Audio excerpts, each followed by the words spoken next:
देखिए, प्रथम दृष्टया जब देखेंगे आप तो यहाँ अपने आप को दो बड़े दल कहने वाले लोग, एक या तो एनडीए में है या महागठबंधन में है। तीसरा आपने जनसुराज का नाम लिया, जनसुराज भी है। मैं ये कहता हूँ कि जब हम देखेंगे जिस लड़ाई को आज सब लड़ रहे हैं, सब अपनी लड़ाई बता रहे हैं। आप जनसुराज का मुद्दा ले लीजिए, आप डिसएग्री करेंगे तो मुझे बताएंगे। आप जनसुराज का मुद्दा ले लीजिए, आप महागठबंधन का मुद्दा ले लीजिए, आप किसी भी अन्य दल का ले लीजिए या किसी बड़े लीडर का। वो जब सड़क पे आ रहे हैं तो वो ये कह रहे हैं कि मैं डोमिसाइल नीति के पक्ष में हूँ जी, कोई विपक्ष में हूँ। सरकार की लालसा जिसको है या जो उस सिस्टम में लिप्त है, उसके लिए वो लालच का विषय हो सकता है कि वो आरजेडी में चला जाए, वो बीजेपी में चला जाए। परिपाटी जो है या कोई भी दल का समर्थन या उसका जो विरोध है वो उसके विचारधारा से है। हम हिंदू हैं, हम उस सिस्टम पे काम करते हैं। और आप जब बात करेंगे, अभी अगला सवाल आप आरजेडी हो सकता है बीजेपी के बारे में पूछे, तो आरजेडी में वो बेशक युवा हैं, वो मेहनत कर रहे हैं, हम उनकी सराहना भी करते हैं। लेकिन शायद हम ये अभी अडॉप्ट नहीं कर पाए इस चीज़ को कि वो लीड करें और हम उनके पीछे चलें। अपना भाषा आप वहाँ कैसे बोलिएगा? मान लीजिए कोई काम होगा, कोई कार्य होगा तो हिंदी बोल पाइएगा? बात जो है हिंदी वाली, उसका विश्लेषण, उसका खंडन और उसका समर्थन तीनों ही हमारे शीर्ष नेतृत्व ने किया है, हमारे अध्यक्ष जी ने किया है, आप सब लोग थे यहाँ। तो मुझे लगता है कि कई सारे मुद्दे ऐसे हैं जिस पर एक छोटे कार्यकर्ता का बोलना बड़ा कठिन है, या यूँ कह सकते हैं कि जिन मुद्दों पर छोटे कार्यकर्ता को न बोलना चाहिए, क्योंकि हम कार्यकर्ता हैं, शीर्ष नेतृत्व का फैसला मानना है। तो मैं उन्होंने जिन बातों का समर्थन किया है मैं उसके समर्थन में हूँ, जिनका खंडन किया है उसके खंडन में हूँ। और बात रही हिंदी बोलने की, तो स्वाभाविक तौर से सभी लोग हिंदी बोलते हैं। राजभाषा और काम की भाषा दोनों में अंतर है। उस अंतर को समझते हुए मैं हिंदी बोलता हूँ, गर्व से बोलता हूँ और बोलता रहूँगा।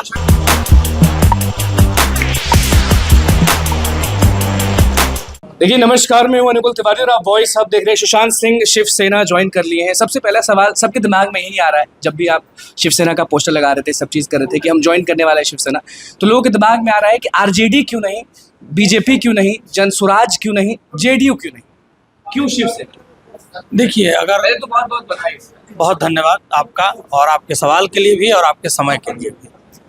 देखिए, प्रथम दृष्टया जब देखेंगे आप तो यहाँ अपने आप को दो बड़े दल कहने वाले लोग, एक या तो एनडीए में है या महागठबंधन में है। तीसरा आपने जनसुराज का नाम लिया, जनसुराज भी है। मैं ये कहता हूँ कि जब हम देखेंगे जिस लड़ाई को आज सब लड़ रहे हैं, सब अपनी लड़ाई बता रहे हैं। आप जनसुराज का मुद्दा ले लीजिए, आप डिसएग्री करेंगे तो मुझे बताएंगे। आप जनसुराज का मुद्दा ले लीजिए, आप महागठबंधन का मुद्दा ले लीजिए, आप किसी भी अन्य दल का ले लीजिए या किसी बड़े लीडर का। वो जब सड़क पे आ रहे हैं तो वो ये कह रहे हैं कि मैं डोमिसाइल नीति के पक्ष में हूँ जी, कोई विपक्ष में हूँ। बाला साहब ने जब डोमिसाइल नीति की बात कही और महाराष्ट्र में जब ये लागू हुआ तो समझ लीजिए किस दौर से किस दौर में, लगभग इस बात को हुए 50 साल से ऊपर हो गए। तो जब जिसने शुरुआत करी हम उसकी उपेक्षा कर रहे हैं, लेकिन अपेक्षा वही है जो उसने करी थी। जो 50 साल नीति पहले उसने चलाने की घोषणा करी जिस व्यक्ति ने, हम उसकी अपेक्षा कर रहे हैं, हम उसकी उपेक्षा कर रहे हैं। लेकिन अपेक्षा यही है कि जो नीति उसने लागू करी वही हम करें। तो क्यों ना आकर्षण का ये केंद्र बनेगा कि जो व्यक्ति इसको शुरू किया हम उसके पक्ष में जाएं, न कि उसके जो कॉपीराइट को छोड़ के और उसको क्लोन बनाने में लगे हैं। प्रथम दृष्टया ये मामला है, और भी कई सारे मुद्दे हैं। जैसे यादव के पास क्यों? तेजस्वी यादव युवा है, कहते हैं सरकार बनेगा हमारा। देखिए, सरकार की लालसा जिसको है या जो उस सिस्टम में लिप्त है, उसके लिए वो लालच का विषय हो सकता है कि वो आरजेडी में चला जाए, वो बीजेपी में चला जाए। परिपाटी जो है या कोई भी दल का समर्थन या उसका जो विरोध है वो उसके विचारधारा से है। हम हिंदू हैं, हम उस सिस्टम पे काम करते हैं। और आप जब बात करेंगे, अभी अगला सवाल आप आरजेडी हो सकता है बीजेपी के बारे में पूछे, तो आरजेडी में वो बेशक युवा हैं, वो मेहनत कर रहे हैं, हम उनकी सराहना भी करते हैं। लेकिन शायद हम ये अभी अडॉप्ट नहीं कर पाए इस चीज़ को कि वो लीड करें और हम उनके पीछे चलें। बस हमारे विचार में इतना ही का मतभेद है और मनभेद नहीं है। इतना मजबूत है कि कल को मान लीजिए सुशांत सिंह जो है विधानसभा का चुनाव लड़े, तो शिवसेना को आप इतना मजबूत समझते हैं तब तो ज्वाइन किए। मान लीजिए आप विधायक का चुनाव लड़ गए तो आपके सामने बीजेपी, आरजेडी सारे लोग होंगे, तो आप शिवसेना को कहीं ना कहीं मजबूत समझते तब तो ज्वाइन किए। इसमें दो बातें हैं। जी। अगर आप देखेंगे तो या तो आप मजबूत समझते हैं, वो मजबूत है, जो पहला बिंदु है। दूसरा, आप मेहनत करके मजबूत करना चाहते हैं। जी। आप मान रहे हैं कि वो मजबूत हैं, मैं मान रहा हूँ मैं मेहनत करके मजबूत करना चाहता हूँ, इसलिए मैंने सेकंड वाला ऑप्शन चुना। बिहार में एक्टिव शिवसेना रहेगा जितना बाकी पार्टी रहती है? हमारे आपके जितने ताल्लुकात हैं, हमारे आपके जितने बातचीत है, और आज का जो प्रेस कॉन्फ्रेंस है, मुझे जो नई जिम्मेवारी मिली है, इन तमाम बातों को देखते हुए मुझे लगता है कि आप भी अंदर से एश्योर हो रहे होंगे जरूर से जी। कि शिवसेना अब दिखेगी। अच्छा, हिंदी कैसे बोलिएगा? जाइएगा शिवसेना मुंबई में, महाराष्ट्र में, तो हिंदी कैसे बोलिएगा? अपना भाषा आप वहाँ कैसे बोलिएगा? मान लीजिए कोई काम होगा, कोई कार्य होगा, तो हिंदी बोल पाइएगा? बात जो है हिंदी वाली, जी। उसका विश्लेषण, उसका खंडन और उसका समर्थन तीनों ही हमारे शीर्ष नेतृत्व ने किया है, हमारे अध्यक्ष जी ने किया है, आप सब लोग थे यहाँ। तो मुझे लगता है कि कई सारे मुद्दे ऐसे हैं जिस पर एक छोटे कार्यकर्ता का बोलना बड़ा कठिन है, या यूँ कह सकते हैं कि जिन मुद्दों पर छोटे कार्यकर्ता को न बोलना चाहिए, क्योंकि हम कार्यकर्ता हैं, शीर्ष नेतृत्व का फैसला मानना है। तो मैं, उन्होंने जिन बातों का समर्थन किया है मैं उसके समर्थन में हूँ, जिनका खंडन किया है उसके खंडन में हूँ। और बात रही हिंदी बोलने की, तो स्वाभाविक तौर से सभी लोग हिंदी बोलते हैं। राजभाषा और काम की भाषा दोनों में अंतर है, उस अंतर को समझते हुए मैं हिंदी बोलता हूँ, गर्व से बोलता हूँ और बोलता रहूँगा। सुशांत जी, जात पात को मानते हैं कि नहीं? मैं जाति बहुल में बहुत विश्वास नहीं रखता, नहीं। लेकिन बिहार में राजनीति होती है जात की, इसका खंडन करने के लिए या इसको तोड़ने के लिए, इसकी कमर को तोड़ने के लिए बहुत सारे लोग आज भी प्रयासरत हैं। आप तो मीडिया में हैं, आप सड़कों पर देखते होंगे, बहुत सारे लोग प्रयासरत हैं। बिहार में भी सबसे बड़ा मुद्दा रोजगार है, शिक्षा है, यही सब है। तो अभी लगातार रोजगार मेला लगाया जा रहा है, जॉब फेयर लगाया जा रहा है, कहीं ये षड्यंत्र तो नहीं है कि चुनाव से पहले हम लोग ने ऐसा कर दिया? देखिए, चुनाव के पहले ये चीज़ें होती हैं।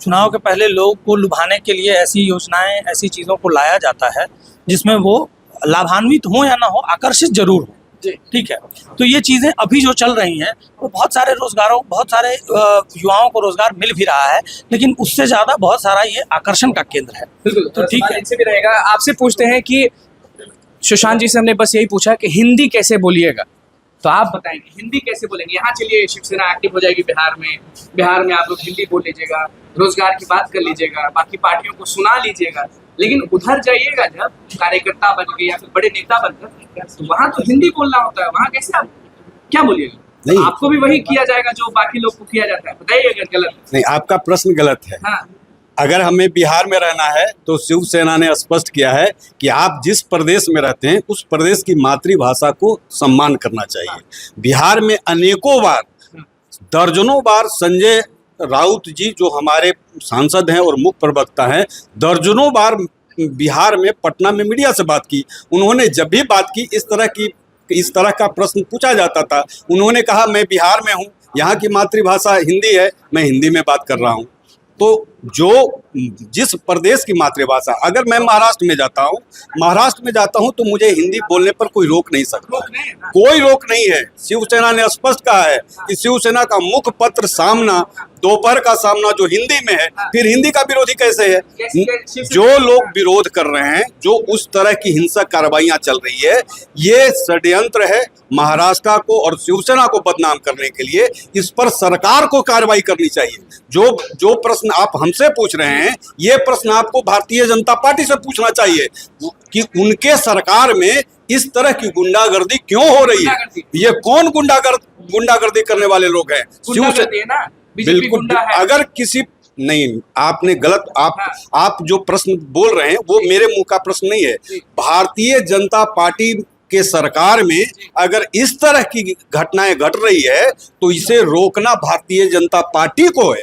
ये सवाल जो आप हमसे पूछ रहे हैं, भारतीय जनता पार्टी से पूछिए, उनके सरकार में रहते हुए हिंदी भाषियों पर अत्याचार क्यों हो रहा है? ये सवाल मैं भी पूछता हूं और हर बिहारी को पूछा जाना चाहिए। जात पात शुरू हो गया है, चुनाव बस कुछ महीनों में मतलब शुरू ही हो गया। आरजेडी के एक नेता स्वर्ण जाति को एक तरीके से गाली ही देते हैं, उस पर कुछ बोलना चाहेंगे? बिल्कुल, आप जात की बात करें, धर्म की बात करें, किसी प्रकार की तोड़ने की बात आए, मैं उसका विरोधी हूं। मैं महाराष्ट्र प्रकरण में भी यही बात कहने के लिए आया हूं। ये इसी तरह की भूमिका भारतीय जनता पार्टी ने ली है। एक नई प्रोपेगेंडा लाई, त्रिभाषीय नीति महाराष्ट्र में थोप दी। थोपना था तो गुजरात में थोपते, थोपना था तो बंगाल में थोपते, लेकिन उनको महाराष्ट्र में विवाद करना था, वहां उद्धव ठाकरे को बदनाम करना था, इसलिए हिंदी भाषित जबरन थोपी गई और थोप करके वापस ले ली गई। ये कैसी नीति है? आप बिहार के लोगों को पिटवाना चाहते थे क्या? इसीलिए आप ये ऐसा कानून महाराष्ट्र में लाए थे। अगर आप कानून लाते ही नहीं तो ये लड़ाई नहीं होती। तो मेरा सीधा आरोप है कि भारतीय जनता पार्टी का मकसद क्या है? ये तोड़ना, लड़वाना, किसी को पिटवाना, ये भारतीय जनता पार्टी का पेशा है क्या? गाली दी है स्वर्ण जाति। बिल्कुल, जाति का हो, धर्म का हो, भाषा का हो, किसी प्रकार का विवाद का शिवसेना विरोध करती है। आदरणीय बाला साहेब ठाकरे जी ने कहा था, इस देश में रहने वाला हर व्यक्ति भारतीय है, हर व्यक्ति हिंदुस्तानी है और हिंदुस्तानी चुनाव में शिवसेना का कितना अहम रोल हम 50 से ऊपर सीटों पर बिहार में चुनाव लड़ेंगे और मजबूती से लड़ेंगे। प्रखर राष्ट्रवाद और भूमिपुत्रों का विकास, ये दो मंत्र है। हम विचारधारा के साथ चुनाव लड़ते हैं, हम जात और धर्म के आधार पर नहीं चुनाव लड़ते। भरोसा है जो आज बिल्कुल बिल्कुल, सुशांत सिंह ओजस्वी हैं, सुशांत सिंह ऊर्जावान हैं और मैं कहना चाहता हूं कि जिस सुशांत सिंह राजपूत को लेकर के शिवसेना को भ्रामक प्रचार किया गया, बदनाम किया गया, उसकी सच्चाई आई है। उस भ्रामकता को उतनी बखूबी से ये सुशांत सिंह शिवसेना को मजबूती दिलाएंगे, ऐसी हमें आशा। देख लीजिए क्या कुछ कहा था, वो आपने सुन लिया। अब देखना होगा कि शिवसेना इस विधानसभा इलेक्शन में कितना एक्टिव रहता है। तो बस हमारे चैनल को सब्सक्राइब करें, स्पेशल लाइक करें। बहुत बहुत धन्यवाद।